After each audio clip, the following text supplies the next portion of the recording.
शमशान के भी अपने कायदे कानून हैं। शमशान की शक्तियाँ उन बंधनों में बंधी हुई हैं।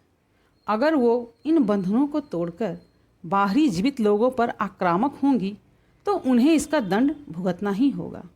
इसीलिए ये शक्तियाँ कभी भी किसी का जानबूझकर अहित नहीं कर सकती हैं। परंतु अगर कोई बाहरी व्यक्ति उन पर अतिक्रमण करेगा तो उसे विनाशलीला देखनी ही होगी। और ये घटना इस सत्य घटना को आधार मानकर ही यहाँ पर बताई जा रही है। बड़ा हाट के मणिकर्णिका शमशान में एक युवक आने वाला था, जिसके बारे में काले वस्त्रों को धारण किया हुआ शक्ति साधक पहले से ही जानता था। वो मुझे अपनी ताकत का परिचय देने की कोशिश कर रहा था, पर मैं इस आदमी को तब से जानता हूँ जब वो पहली बार मुझे मिला था। तब वो मंदिर पर दान लेने आया था। उसके वस्त्र काले, जटा बिखरी हुई, माथे पर भस्म लगी हुई थी, त्रिपुंडकारी। देखने पर वो एकदम कोई तांत्रिक टाइप वेशभूषा पहने था। पर मैं पहली बार किसी ऐसे आदमी को देख रहा था। मैं काफ़ी लोगों को देख चुका था। कई लोग तो शराब पीने के लिए भी इस तरह घर घर और मंदिर में जाकर दान मांगने चले जाते हैं, पर वो कुछ अलग ही था। उसकी आंखों का तेज कुछ अलग था। मैंने उसे कुछ पैसे दिए, जैसा कि मैं अक्सर ही सबको दे देता था। फिर वो चाहे उसे कुछ करे या उसके भाग्य के पैसे थे, परंतु उसने तो वह पैसे मुझे वापस दे दिए। उसने वह पैसे नहीं लिए। फिर वो मंदिर के गेट से ही काली माता की मूर्ति के सम्मुख अन्नपूर्णा स्त्रोत को गुनगुनाने लगा। नित्यानंद करी, वराभय करी, सौंदर्य रत्ना करी, निर्धुता खिल घोर पावन करी, प्रत्यक्ष माहेश्वरी, प्रालयाचल वंश पावन करी, काशीपुराधीश्वरी, भिक्षांग देही, कृपावलंबनकारी माता अन्नपूर्णेश्वरी। इसके बाद उसने हाथ में भस्म निकाली और वो मंदिर की पहली सीढ़ी को टच करके अपना भिक्षे पात्र में डाल दिया। फिर वो वहाँ से चल दिया। उस दिन पहली बार मैं शक्तिशाली मंत्रों की तरफ आकर्षित हुआ। मुझ में उसकी शक्ल काफ़ी हद तक याद करने की क्षमता हो गई थी। इस घटना के 5 साल बाद वो मुझे बड़ा हाट के मणिकर्णिका शमशान में मिला। उसने मुझे पहचान लिया, मैं भी उसे पहचान गया। मैंने उसे प्रणाम किया।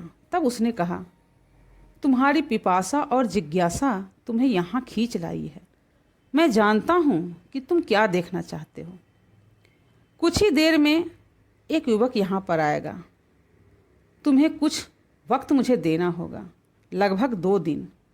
फिर तुमको मैं शमशान में मौजूद ताकतों की बस एक झलक दिखला सकता हूँ। इससे ज़्यादा तुम्हारे समझ से बाहर की है। तब मैंने पूछा, क्या आप अघोरी हैं? उसने नम्रता से कहा, मैं शक्ति का उपासक हूँ और देवी की आराधना करता हूँ। मैं एक शाक्त हूँ। तभी वह युवक आया। उसने अपना नाम अजय बताया। वह काफ़ी गंभीर मुद्रा में था, जैसे किसी बड़े संकट का सामना कर रहा हो। शक्ति साधक ने अपनी आंखों को बंद किया और ध्यान लगाकर कुछ बातें मेरे कान में बताई। उन्होंने कहा, इसका भाई प्रेतात्मा से पीड़ित है। इसके पीछे भी कारण है। वो अपने साथी के साथ बिना गुरु की आज्ञा के शमशानी शक्तियों को साधने चला गया था। अंत में उसने कहा, अब तुम इससे पूछो। मैंने उसमें से पूछा, क्या हुआ भाई, परेशान दिखाई पड़ते हो? उसने कहा, जीवन में काफ़ी परेशानियों को पार किया है, परंतु इस बार की दिक्कत बहुत ही अजीबोगरीब है। मेरे चचेरे भाई बिमल को 2 माह से बुखार है। कोई भी दवाई फ़ायदा नहीं कर रही। शहर के सभी अस्पतालों में उसका चेकअप किया जा चुका है, परंतु डॉक्टरों की पकड़ में उसकी बीमारी नहीं आ रही है। उसके सभी रिपोर्ट नॉर्मल हैं। लड़का बस सूख सा गया है। 2 महीने पहले तक सब अच्छा चल रहा था, लेकिन अचानक ही अमावस की अगली रात से बुखार 100 से 102 के बीच में रहने लगा। डॉक्टरों से कुछ हो नहीं पाया तो आसपास के लोगों का शक ऊपरी बाधाओं पर गया। पर इसका भी कई पंडितों ओझा से पूजा पाठ करवाया, मगर कोई फायदा नहीं हुआ। स्थिति वैसी ही है जैसी 2 महीने पहले थी। मैंने उससे पूछा, तुम यहाँ कैसे आए, किसने और क्यों भेजा? अजय ने कहा, यहीं पास के गौरी शंकर मंदिर के पुजारी के बेटे से इनका पता लिया और सीधे यहाँ आ गया। ये बड़े विख्यात हैं और ऐसे मामलों की तह तक जाते हैं।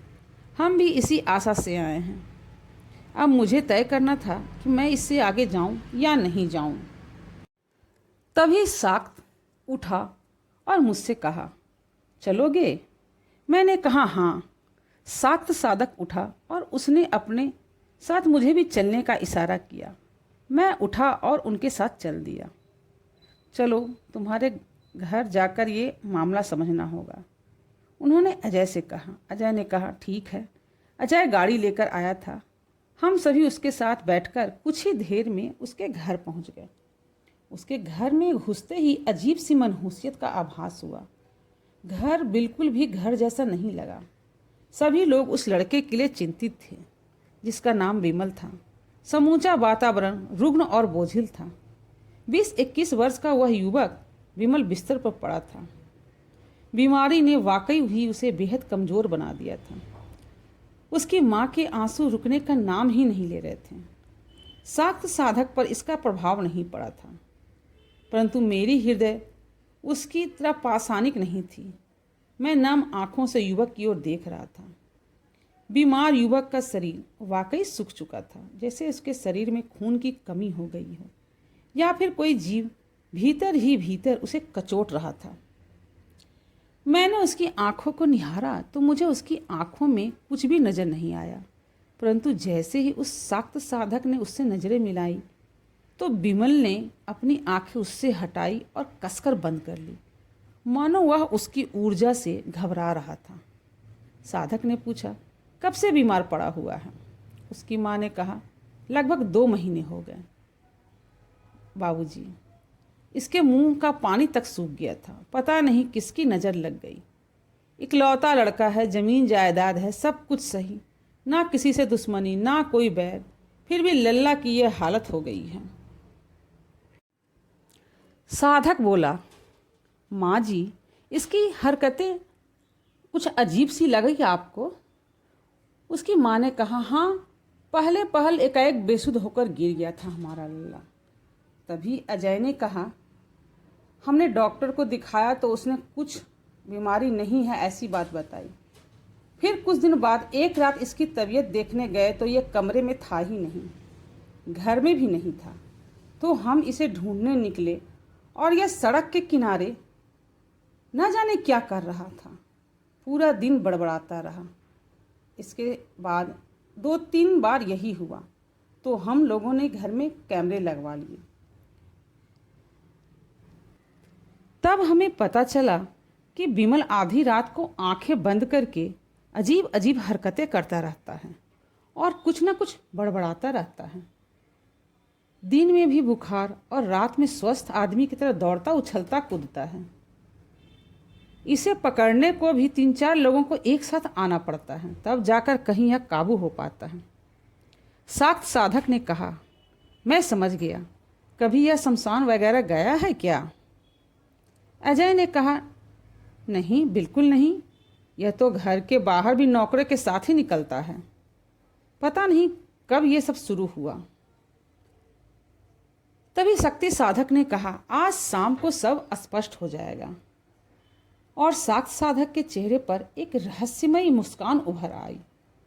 वैसे तो वह सब कुछ जानता था। उसने मुझे बाहर आकर सब कुछ बता दिया कि यह लड़का अपने प्राणों को एक प्रेतनी को दे चुका है, पर मैं अपनी कोशिश करके देखता हूँ, क्या पता शिव और शक्ति की कृपा से यह फिर से जी उठे।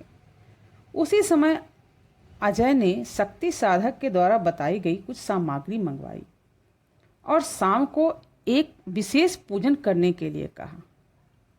मैं और शक्ति साधक दोनों ही यह आपस में चर्चा कर रहे थे इन शमशान की शक्तियों के विषय में। तो मैंने उस शक्ति साधक से पूछा कि इस पर कैसी शक्ति ने कब्जा किया है।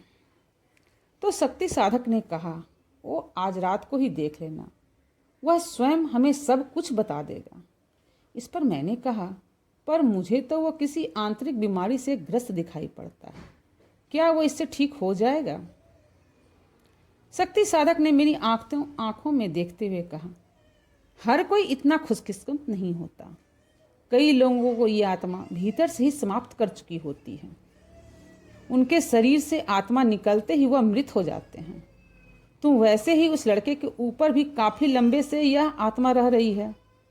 अब इसका भाग्य ही इसे बचा पाएगा।